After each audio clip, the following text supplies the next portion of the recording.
কিরে পেটু কই যাস? তোরে কইছি না আমারে পেটু কবি না। আচ্ছা শোন, কাওয়া কাদের ডাব গাছে না অনেক বড় বড় ডাব হইছে।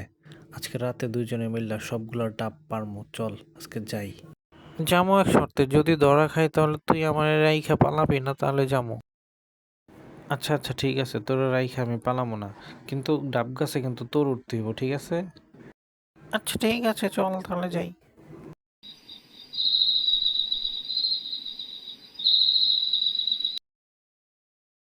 যা এবার উঠ, উইঠা সবগুলা পার, একটাও জানি গাছে না থাকে, একদম সবগুলা পায়রা নিয়ে আসবে। ঠিক আছে যাইতাছি, কিন্তু তুই আমার রাইখা কিন্তু পালাবি না। আচ্ছা ঠিক আছে পিটু, পালামো না, যা এবার ডাব গাছে উঠ, আর একটা ডাবও জানি নিচে না পড়ে।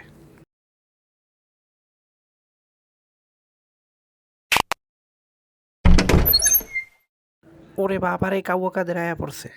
কিরে শালার পুত্তরা, তোরা আমার ডাব চুরি করতেছিস, দাঁড়া তোরা আজকে। পেটু আমি গেলাম, তুই থাক। ওই তুই নিচে আয়, এখনই আয়, এখনই আয়, তাড়াতাড়ি নিচে নাম, নালে খবর আছে। ও কাকু, আমারে মাফ করে দেন, আমি আর আমু না আমনে গো বাড়িতে ডাব তুই চুরি এক্ষুনি করতে। নিচে আয়, নাহলে আমি তোরে গাছ উইটটা পিডামু। ও আল্লাহ গো কাকু, আমার মাফ করে দেন, আমি আর আমু না কাকু, আমার মাফ করে দেন। আমি শেষ।